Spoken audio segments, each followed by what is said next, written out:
There's a couple Instagram pages. The word bespoke comes from Old England. Way back when, you'd go into a shop and they'd have the bolts of fabric lining the walls, and you'd go in and you'd say, I want this fabric, and they'd pull that off, and that's what they're making your suit with. And then they'd put a little tag on it, and you'd come back and get fitted later. And so if anybody else came into the shop between when you came back, then they would say, no, this one be spoken for. It's a bespoke suit. Gotcha. I like that. That's awesome. So no one else can have it. It's yours. That's cool. All right, And guys, now- we're gonna roll ready. So on the count of 3, give me a clap. Does everybody have their phones in vibration mode? Mine actually is sitting on a hard surface too. And All right. it's pretty good. First try. It's an omen. Does that mean we're allowed to?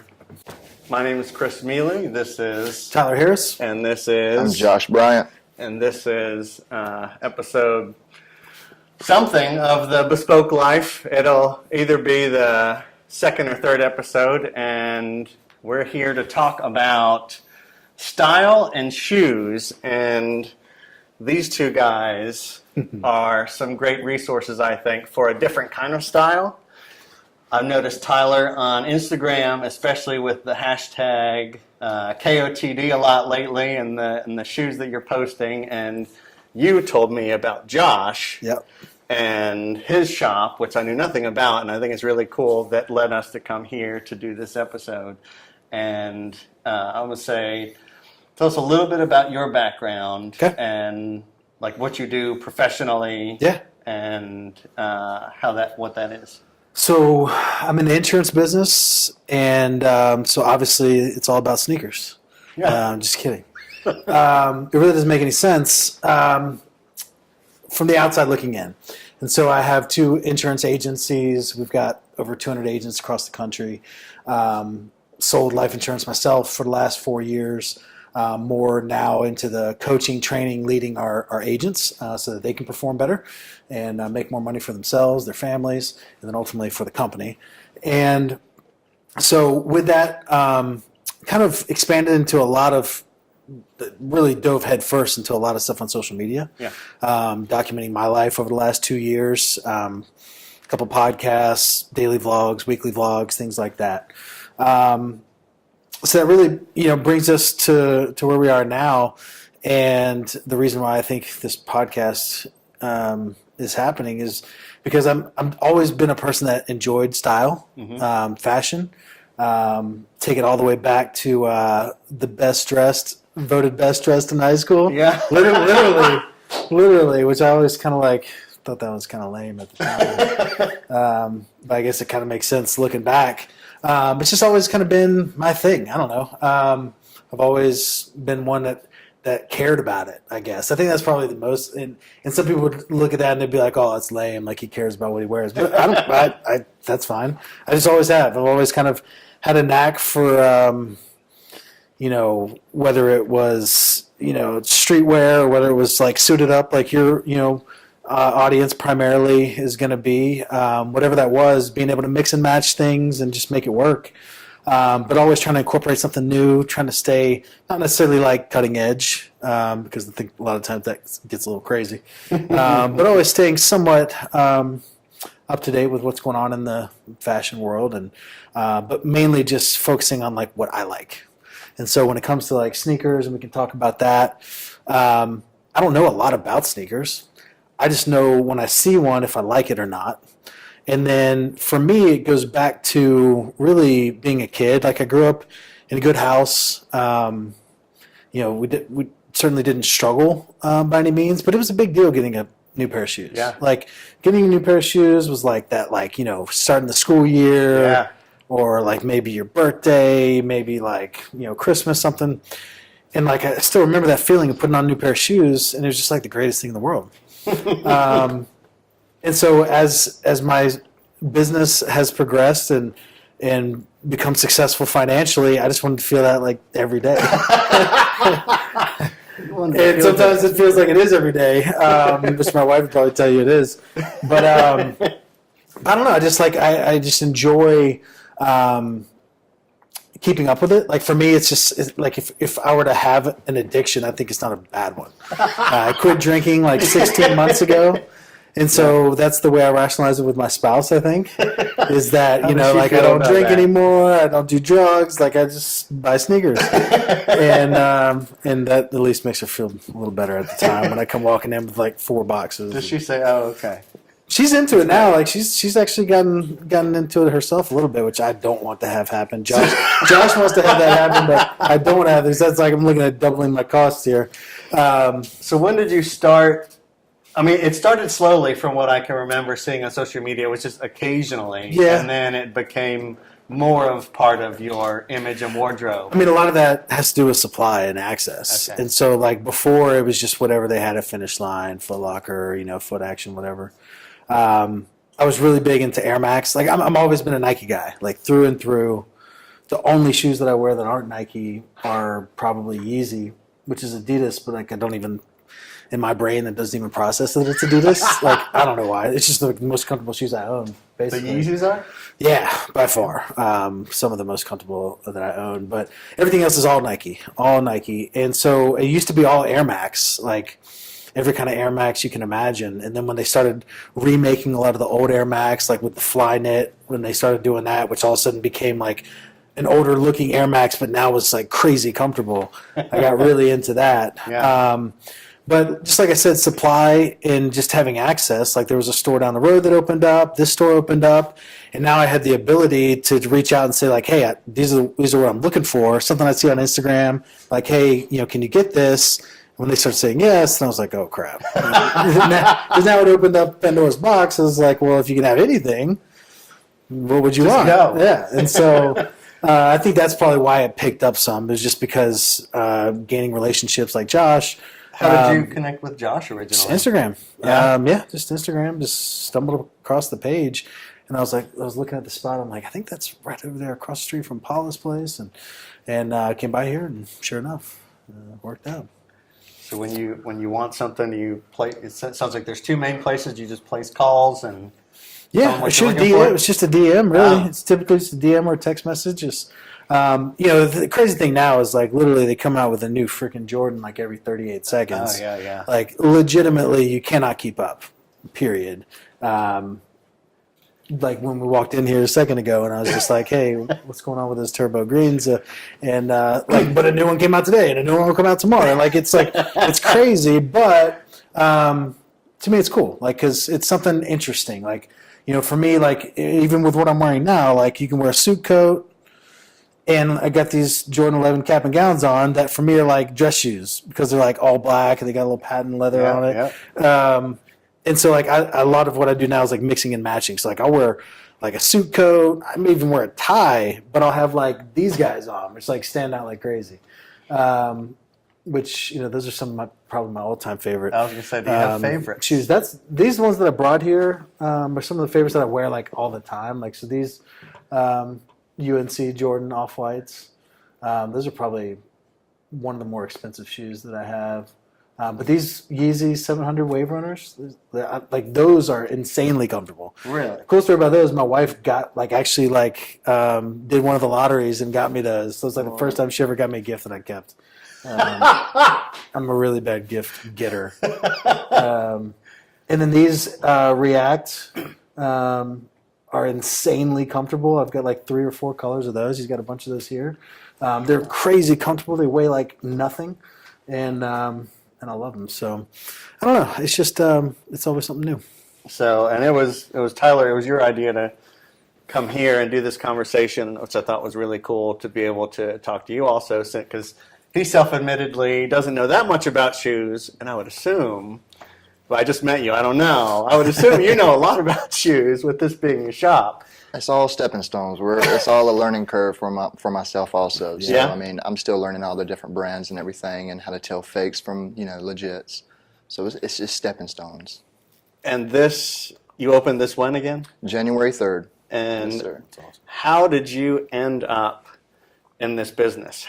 You were doing something unrelated, and now you're in shoes and vintage and really cool athletic wear type and throwback type clothing. How did you end up in that? For me personally, the whole thing for myself was having the key access to unlock those doors. That was my whole thing. So it being mine, I was just going to strive to make everything work.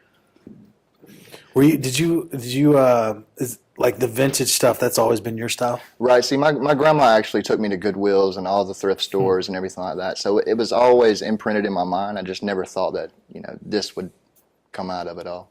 No idea. That's cool.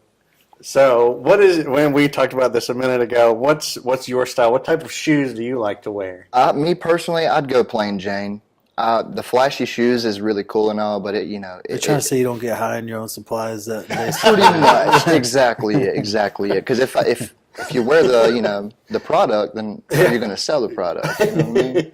So I'd rather just dress as plain as possible. Vintage is the way to go, in my opinion. Yeah.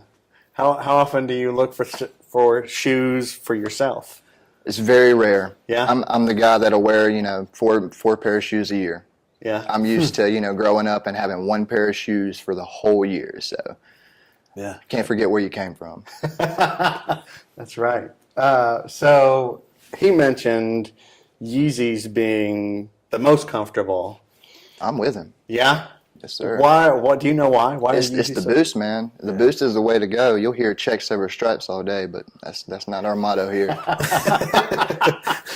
Okay. So I read up a little bit about Yeezys recently, just because I didn't know that much about them, and it seems like there's a pretty strong market for them. That they run out of them. Some of them are hard to find. Supply and demand, yes, Yeah. sir. I mean, once the Yeezy actually drops, you're talking minutes. It's going to sell out. But the good part about it is with us, we're getting restocks constantly. So Okay. the demand is definitely there. Supply is there as well. And you said earlier it's all about the connections and knowing where to It's all find about who you know Yeah. and how well you know them. You know the right people. We're getting there. It's interesting, man, like with demand, because that to me is a lot of the allure to it, is being able to get something that was rare. And like I have people like in New York and Miami, and we'll talk through DM like all the time, like, yo, were you able to cop those, whatever that came out on Tuesday? I'm like, nah, I didn't. He's like, yeah, I got them, and Jay didn't, and like it's just kind of this thing. Like, for example, when the Yeezy 350, when the Sesames came out, I feel like everybody had them. Like they put too much out there, and I bought them like the day they came out, just because like I'm just gonna go get them. But then I literally sold them like a couple of days later because like my business partner had them, his freaking 12-year-old son had them. Like next thing I know, like everybody had them. I was like, well, I don't really like them that much because like everybody had them like the day they came out. Versus like the Statics, which I thought I brought, but I didn't. The Statics, they didn't release as much, and so it was a little bit tougher to get. And like with a lot of the Off-Whites, are really hard to get. Like I tried to get them forever before I'd met Josh. Finally found a place down in Miami that happened to have my size, and they had 2 pair, and I was able to finally get a couple pair of them. But like for a while, like I couldn't find them anywhere. And there is a gigantic market out there of fake shoes, fake sneakers, and it's insanely hard to tell. Like I have a pair of fake Off-Whites that I had bought from a guy, and I didn't know that they were fake when I bought them. But come to find out they're fake, and the reason we were able to find out was like so tiny. It was like 2 words on the insole were like a smaller type font than it should have been, and like a little bit of speckling on like some of the ink on the inside of the foot, which shouldn't happen, and like little things like that. But like no one would ever be able to tell unless you like really really knew your stuff. But that to me is the interesting part of it. Is the supply and demand, and as soon as they hit, who gets them first, and a lot of that, it's like that competitive nature of like, oh, I was able to get them, and that makes it fun. Like to me, it's just fun. So you prefer the more rare over the common. Yeah, absolutely, for sure. Like to me, like I mean, I rarely buy anymore. I rarely buy sneakers that I could get at like Finish Line or Champs or something. Like every now and then, like with Jordan 1s, just because I like I wear Jordan ones, like kind of like these, but like those ones we were just looking at, those turbo greens. Like I'll wear those with jeans and a coat like every day, and so they come out with a different color like every 5 seconds. And so with those, I can find like at a place like that. But anything else, it's going to be something that's a little bit more hard to find, or a little bit more limited release, or at least geographically, it's a little bit more hard. Like if you lived in LA, or if you lived in New York City, it wouldn't be so hard to find. You could go to a store, easily. But that's what I was glad about Josh opening up this spot, is because now it gives Greenville access that normally you'd have to live in a bigger city to get. It's true. What's the hardest shoe or style you've come across that's been the hardest to find? Probably more of the West Coast style. Okay. Because a lot of people on the East Coast really don't, they see it, but they've never actually been involved in it, if you know what I mean. So what we did is we went through every resale shop's pages and everything, took little pieces from everybody and just incorporated it into our own thing. So we give a little piece of the West Coast and the East Coast. What's the most commonly, is there a most common request for shoe style from Yes, people sir. that walk in? Yes, sir. Mainly people want off-whites. That's the main shoe to go for. And my man Tyler has a couple pair. Are you on do you put yourself on a shoe budget, like so many pairs per month? Or do you No, just but I kinda got out of the go? shower the other night, and my wife was on the computer on the bed. She's like, babe. I'm like, yeah. She's like, it would appear as though over the last 3 weeks you've spent, and it was a lot. I was like, yeah? I was like, huh. I guess she was like waiting for me to say something like, you got to be kidding me. I was just like, yeah? I'm like, huh. And I just kind of walked off, and then from the bathroom, I was like, is that bad? She just like started laughing. Because again, it's like compared to what? Like I used to spend $200 a night drinking like shots and freaking being an idiot. Yeah. So like that's a pair of shoes. So it's just it just depends on what you're comparing it to. But one of my biggest fears now is that my wife will one day sell my shoes for how much I told her they cost. If I were to die, which would be a real shame or a real pickup for somebody. I think I read that somewhere about guns. Some guy said that about guns one time. It's like, if I die, my greatest fear is that my wife sells all my guns for how much I told her I paid for. Hopefully they come here. Yeah. So a lot of my clients and what I do, they'll comment on their wife doesn't mind what they spend money on because it just means that they can spend money. The wife can spend money on what they want to. Yeah. If the husband's doing whatever, does your wife ever pull that card on you where she's like, "Oh, you did that, so I can do this"? Oh yeah. Usually it's with like Lululemon, like yoga stuff, because she wears that all the time. The other day, she spent like $1,000 in Lululemon. She was checking out. The guy was like, "Did you need a bunch of new clothes?" And she was just like, "Yeah." She's like, "Well, my husband comes home with like 3 or 4 pairs of shoes every day." And he said, "What does your husband look like? Does he have a beard?" I guess he like followed on Instagram or something. And so yeah, I mean, she can certainly use that, which justifiably so.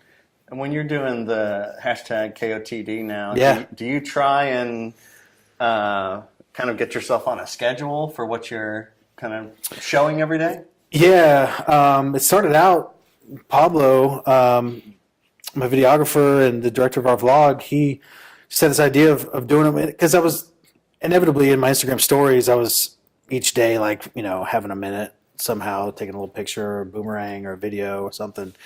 But he wanted to take it to the next level and do like a post with my shoes each day or the kicks of the day.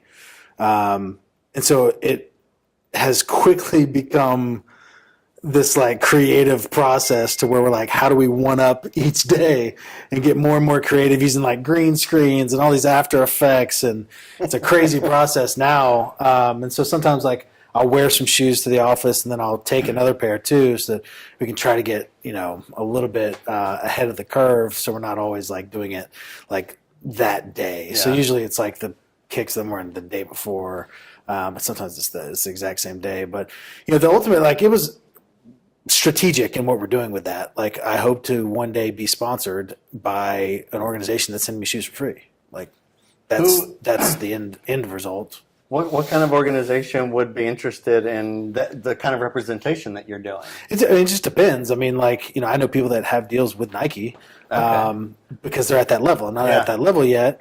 But, like a place like, what would be a good, like Complex would be a good example. Sure. So we're actually in talks with Complex right now.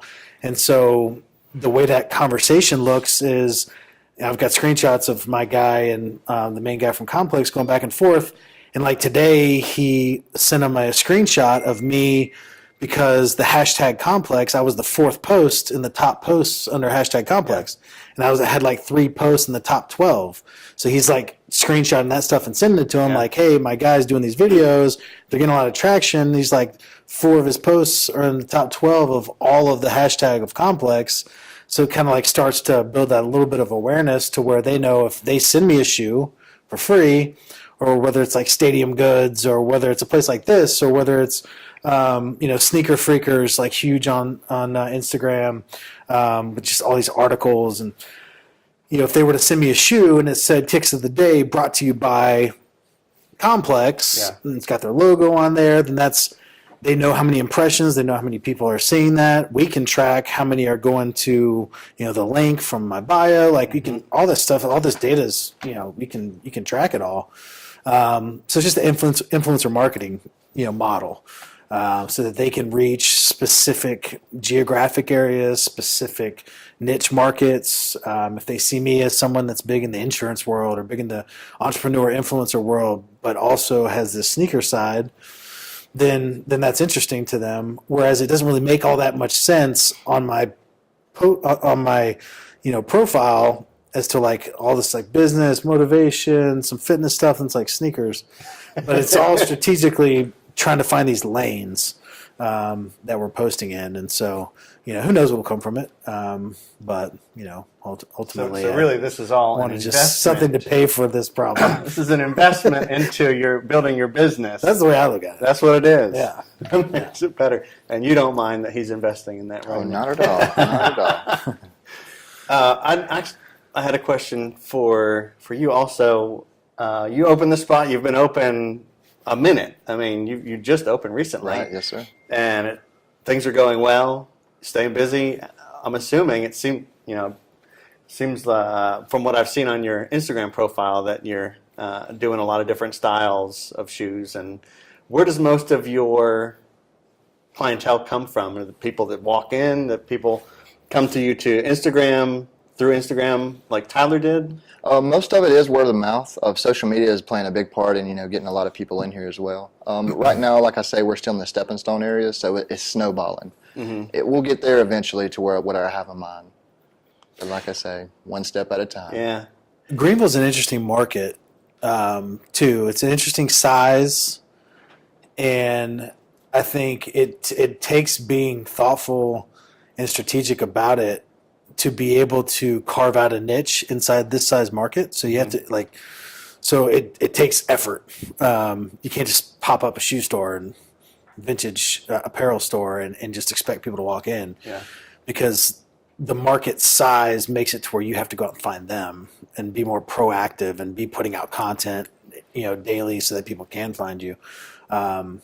Rather than just walking in the door, like, you put a finish line in at the mall and they can just know that there's gonna be enough foot traffic, people are gonna stop by. But you gotta be a little bit more proactive on this side, it seems. That's pretty much it. I really, I've been meaning actually to come by, especially since he told you, and that's why I asked you about the Jordan 6s that were my favorite shoe growing up, and I never had a pair. They were just always my favorite shoe, and I didn't really jump on it fast enough. What is the secondary shoe? So after a release like that, what does the secondary shoe market look like if, for say, someone like me, and I want to get a pair of these, and they're sold out in the stores, and websites are saying they're gone? What does that look like on the secondary market? Well, for yourself, you'd be in the clear because you know me, so I'd be able to track them So down. everybody for you. needs to know you. exactly. Okay. That's the main thing. It's all about who you know, and if you know somebody, if you're into shoes and clothing, then you want to know somebody that's into shoes and clothing as well. So, best of both worlds. And you can make it happen. Yes, sir. You That's know the plan. people. That's awesome. That's what I saw. After I went to a couple stores that day out of curiosity, and they were all sold out except for like one pair in one size. And so I left the stores and I checked on my phone online, and the website said, it's no longer available, or all the sizes were gone. And I just thought, okay, I look forward to when we meet and talk, because I'm really curious how that works. And I looked at some other websites, and they showed the second. I guess it's people selling their shoes. What was it? Kicks on Fire, I think. Yeah. What is that? That's the true resale market. We're involved in the resale market as well, but how I price everything is to where we're not trying to cutthroat anybody. Okay. We're trying to make sure the shoes and the items are available for everybody. What happened recently with StockX? What did they recently do for resellers? Didn't they add some type of fee or some type of cut that was actually substantially really affected people? Well, most of the websites are actually implementing Yeah. a lot of those type of fees because the resellers are making 400% off a pair of shoes. Yeah. So it makes sense for a company like that to go ahead and throw their fees so they can make something as well. The other thing about that though is to me, there's going to be the handful of times where a shoe's coming out, you really want it for whatever reason, you take the time, you go through it, but a lot of times it's going to be an impulse buy. You see it, you're like, wow, I like that, I want it, and you buy it. And that's been my problem. I've gotten a few pair of shoes through StockX, which they're probably the biggest. What do you think? Them Right. or Goat? StockX, you place the order, you buy it, then the reseller has to send that shoe to StockX, and they make sure and check that everything's up to code and they're not fake and that it's in the right condition. And then they send it from StockX to you. Next thing, it's a month later, you get the shoe. And I'm not a very patient person, and if I saw a shoe that I wanted, I wasn't exactly thinking man, that'd be great to have in April. When I could just shoot Josh a DM and be like, hey, can you get these? And he's like, come by Friday. It's just Really? so that process. Wow. It really is who you know. Because I'll give you another good story. So my business partner Joseph, you know Joe, his son Jack wanted the Sesames, and they went to every store in Greenville. Couldn't find them. He wanted them for Christmas. That's all he wanted. Just wanted these shoes. He's like, man, we went to every single store this weekend, and I wasn't able to find them. And I'm like, cool. And so I sent one DM to a store down the road before Josh opened up. Sent one DM. 45 minutes later, the guy drove them to my office, delivered. I went out to the parking lot, gave him the cash, got the box, and walked to Joseph, and I was like, here you go. And Joseph's wife, Kim, who also works with us, been there how did this, I sent him this weekend, and he went to every store and he couldn't find it, and 45 minutes later they're now in his hand. I'm like, it's because it's all about who you know. So we all need to know a Josh. Yeah, for sure. Make it happen. It's That's so cool. it's interesting.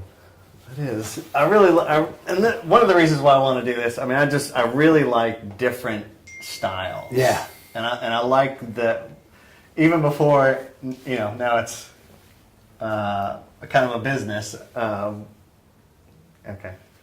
Now that it's a business, even before when it was kind of more of a hobby and just doing it slowly, I really enjoyed that you were kind of doing your own thing and kind of having fun with it.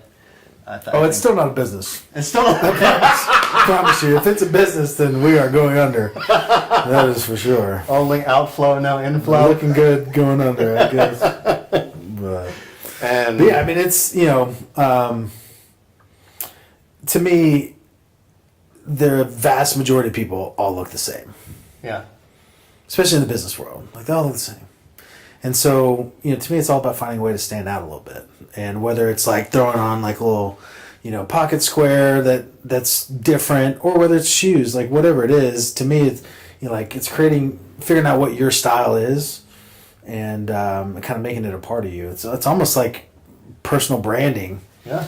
It's just like your style is kind of your most forward facing, customer facing brand that you have, and that first impression is so valuable, and you can leave people with a reason to remember you. Like if you got these bright blue and orange lace shoes on with a big red tag on it, people are just gonna remember that. They're like, I don't know what this guy had on his feet, but it was interesting, and it didn't seem to go with anything else he was wearing. Ready? 1, 2, 3. What is with the tag on the shoes, the red tag? It's a evacuation, like you pull a tag and you like shoot out. Oh yeah, inflates and pulls you up to the surface of the It's water. the inflatable tag. Yes, exactly. Feet first. Yeah, I don't know what it is, where it came from. I just know, Virgil from Louis Vuitton, when he collaborated with Nike on these Off-Whites, a lot of his stuff is very like industrial, like raw feeling, like literally some of the stuff, like he'll have a hoodie that says hoodie and it's like $4,000 and like legit, like a wallet that says wallet, and it's like $1,800. And on the tag, it just says like, it says Off-Whites, Nike, care of Virgil. I mean, it's the basic information, but it's kind of his style. It's kind of like his, how would you describe it? Just like you said with the pocket square, it's his own thing. Yeah, He wants to stand out, so I believe that he put the tag there because I've never seen another shoe with a tag like that on them. Yeah. I mean, if you look at all the rest of the shoes, they look nothing like the Off-White. So if you want to set a statement and stand out, that's definitely the way to go. Does he have other shoes that he does that with the tag? Every single one. And there's like 8 or 9 Off-White Nike. I think there's not 100%. I think it's about 12, Okay. 12, 13. Okay. Yeah. So I mean, it's interesting. Like, and it's extremely inconvenient. I mean, legit. Like, it just sticks out. But like, people know when they see it, they know what it is. And just one of those things. It makes it rare. Who knows? What's one of your, another question just popped in my mind. What's one of your favorite shoes to look for? Do you have something that when someone asks, you kind of get excited about finding it? That goes again with the Off-Whites. Yeah. Because there's such in high demand for them, and it's rare you can actually find them for a decent price that somebody's going to be willing to pay for them. So those are the ultimate Easter egg.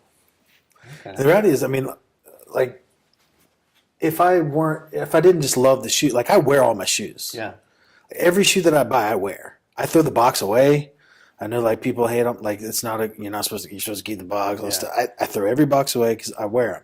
Occasionally I'll buy a pair that I'm like, I'm not sure if I'm going to wear these or not. So I'll keep the box because I might sell them. And I haven't gotten to the level where I'll buy one to wear and one to keep. But like I wear them all. And, yeah, I mean, it's, for me, that's the fun part about it is like, I'm not doing this, but where I was going with that is this, you can make a ton of money if you just hold on to these things. Like the freaking Off-White, it's like the red ones, like I've seen like crazy prices, like $4,000 I've seen for there's shoes that like retail for $300 that are literally right now on StockX for like $7,000, $8,000, $9,000, $10,000. Like those freaking crazy Back to the Future Nikes. I saw them the other day for like $18,000. Like, and these shoes like retail for like $350, $450. It's nuts. But there's something to me that's cool about the fact that like I bought a pair of Jordan 11s the other day. I can't remember which ones they were. They're black and red. But this guy that I bought them from, he literally bought them in 2008, put them in his closet, and never put them on his feet. And I bought them from him, and I just like it's almost like wine, Yeah. Like I just thought it was cool the fact that this dude had the wherewithal to buy them and keep them and never wear them, and they were brand new shoes, but they're 11 years old, but they've never been worn. Like that's crazy to me. So.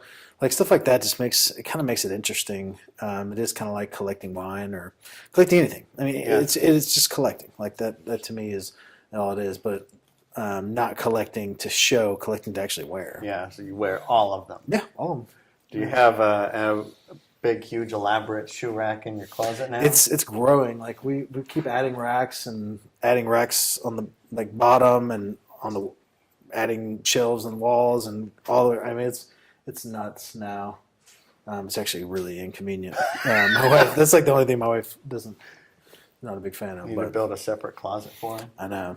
But I don't know. We'll see. It's So- not stopping anytime soon. Would there ever be a time where you said, "Okay, that's enough. I have enough shoes"? I don't know. No. I mean, I could probably rattle off about 10 pair that I need to have right now. Does Josh have the list of all those? No, yeah, you got some of them. Some of them are just so crazy expensive. I can't justify a lot of it. Like some of them is just nuts lately. But yeah, I mean, I think there'll always be new stuff coming out. There's always stuff happening. And like, for events and different things, like, I don't know, it's just fun. So I'm going to keep enjoying it. And you've both mentioned this, and I'll ask you since you have to be able to tell counterfeits, fake shoes. How do you keep up with knowing the difference and knowing whether, like, have you had someone where you've sent out for a shoe for someone, it comes in and you look at it and you go, no, this is a fake one. Oh yeah, it definitely happens, and they're getting better and better every day. That's for sure. But that goes again with it's all about who you know. If you know a reliable source that gets legit shoes nonstop, then you're going to continue shopping with that same person. And telling the difference between them, man, it's rough. I've bought fakes myself and had no clue till somebody knew a little Someone bit more else than pointed, myself. yeah. And Because told they me. can fake anything. They can fake the shoe. They can fake the freaking StockX certificate, the little badge from Stock. Like they can fake all that stuff. But I think the big thing when you're dealing with somebody like Josh and the people that he's dealing with is like your word is all you have. And if like someone that's doing that is not going to be around long. Yeah. Like because as soon as the trust is broken, they're like, well, I'm never going to buy anything from that guy again. So I think that plays a big role. And it seems like it's this way in a lot of industries. I would assume, and I'm asking if it's similar in yours, where the more the longer you're in that industry, the smaller the world gets, where you kind of know everybody and y'all talk to each other, and kind of if someone comes in and they're the kind of person that's trying to sell that the counterfeit stuff that y'all kind of talk about. Hey, don't get them from this guy. Right, yes sir. That's exactly how it is. Just like all the rest of the games. Once you get into a certain group, then they're going to flag everyone that does anything shady like that. That's cool. Sure. What's the next shoe? I don't know, man. I really don't. I mean, I may probably get some of these turbo green Jordan 1s right now, probably. Today? But, it's because they're available. Josh is all right with that. Yeah, no, it's. I don't know. I think it's interesting. I think to tie it back into a parallel to what you do, like you're a custom clothier, custom suits primarily, right? Suits, sport coats. Yeah. Yeah. And so, I think you're always trying to give people like a fresh perspective or approach. Some people just know what they want. Yeah. But I think it would be interesting to sprinkle in some sneakers in there yeah. and see what happens, instead of some, Allen Edmonds or whatever. That's kind of one of the reasons why I thought about this and why I Yeah. like what you do, because I want to expand so one of the things I do with people is always try to push them out of their comfort zone slowly. Yeah. Help them expand and grow. And because I think style should be constantly evolving. Yeah. In whatever your style is, you should. To me, it goes along with personal growth. Like you should just keep exploring, and it's an expression of yourself. And I don't think anybody should be stagnant. Yeah. So that's one thing I've thought about, expanding into different styles for myself, putting into different outfits. The same way that I try to help clients. Mm-hmm. Like, okay, you wearing all blue something, let's do something green. Yeah. Like, let's go crazy. So that color shoe would be Yeah. a deviation for you. I'm just thinking I'm just envisioning like a lot of your clients, you've got them looking fresh in the boardroom, Yeah. and then they're looking fresh like on a date downtown Pair of jeans, a dinner. different kind of shoe. Yeah. Yeah. But then all of a sudden they show up to the gym in like some gray like Hanes like short shorts with like the like dad white New Balances on, and you're like, and you're like, what happened? Like, What'd you do? to me, it's like the full spectrum of style. Like Yeah. you can express your style in the gym just as you can in the boardroom. And also, I completely agree with that. I had one recent client I started working with. Our conversations go outside of professional into date nights, Yeah. and we've talked a little bit about workout shoes. Yeah. I think he's into like CrossFit stuff, so he wears that kind of shoe. But yeah, and I think that and I love the way like you always have those shoes on when you go to the gym. I mean, I see your stories I where work you're out in walking them. up. You wear them to work out in, and I like that. I think also going to work out, you're still representing yourself. Yeah. I think it's cool to sure. be rocking the stylish shoes. Yeah. Rather than I mean, I think it just shows the difference of like if you like love it and you're not just like buying it for like some social status or like some like, oh, I got these shoes, but like no, like I wear them, like wear them out. Like I'm not really all that concerned. Like I'll have creases on my toes of my Jordans, and it's because I'm working out in them. Like I really, really like wear them. I think it's just I don't know. It's different, but it makes things interesting for me. Do you have clients that, so obviously people come to you for rare stuff. Do you have people that work with you where anytime they just need any shoe, they just say, hey, I want this shoe in this size, and like any shoe you get it for them? Yes, sir. All you gotta do is send me your hit list, and I can seek just about anything out. If I do focus on rare shoes, but plain Jane's the good way to go too, because that's we're what you all like. not the same. If we all thought the same, it'd be a little iffy. What's the biggest flip you've ever had? Was it Biggest on apparel flip? or was it on a shoe? Apparel. Yes, sir. What was it? It was a box logo. Box logos retail for about $168, $178 with shipping. I sold one for $550. Where'd you find it? I got it for retail on the website. Oh, you did. Right. Got it. Wow, that's awesome. What's your biggest like flip? Something you just found like at a Goodwill or like at a consignment or like Probably vintage wear. Yeah. I mean, you think you pay like $2-3 for a T-shirt, but it could be worth like say for instance a Tupac shirt could be worth $150, $200. Yeah. You just paid $200 for it. Markup's crazy. Do you hit up Goodwill to shop to find things for the vintage side? I used to until I started getting really pressed for time. So now that I've taught a lot of people, a lot of my friends and family how to do it and what to look for, I let them do it. They bring it all in for me. Do you find that hitting up like bigger cities, bigger markets, like the different stores that are in those markets, yield better results? Well, it's really a gamble. You never know what you're going to find. So I make sure anytime I go out of state, I'm definitely checking all the nearest thrifts. That's cool. So the vintage stuff you have in here, it's sourced by you, family, friends, stuff that y'all have gone out and found. Correct. Yes, sir. Thrifted. That is awesome. That Umbro jacket on the end over there.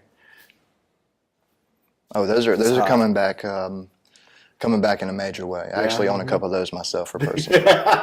It looks like Isn't there an I would see Umbro that. plant in Spartanburg? I'm pretty sure there used to be. There It used to be in Cherrydale. Used to Oh, be really? Cherrydale? Right. Gee, Is that's it- crazy? Are they gone? Are they? Yeah, I'm pretty sure they're gone. Okay. It was when I was a kid. Yeah, that's crazy. Does Umbro exist at all anymore? I think it's mainly like Probably Europe. overseas. Europe. Yeah. Okay. Very cool. That's so cool. Well, I've asked all the questions that I had for you two fellas today. Cool. And so I really appreciate Tyler and Josh, both of your time. Absolutely. And I've learned some, and I do want to get those Jordans. They're You're at pretty the right sweet. place. I do want to get them. That's what, when I said that I saw them online and shopped around, I was like, no, I'm going to wait until I talk to the guy at Hyped Experience before I do anything. So I'm glad you did. Appreciate Hey, y'all's tell time. everybody where they can find you on social media. You can find us at Hyped Experience on Instagram and Facebook, and in person at 21 Mohawk Drive. Sweet. Drive, right behind. What'd you say we're behind over here? Paul Morales' new design and furniture Okay. stores right across the street. Right off Wade Hampton, right over here. Yeah.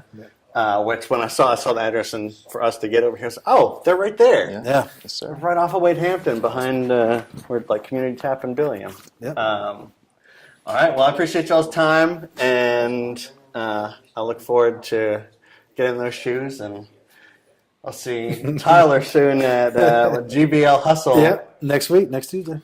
next Tuesday Yes, sir. at the Encore Gastro Lounge. Gastro Lounge. All Yes, right. Well, we'll wrap it up. We'll wrap that up then. Awesome. All right.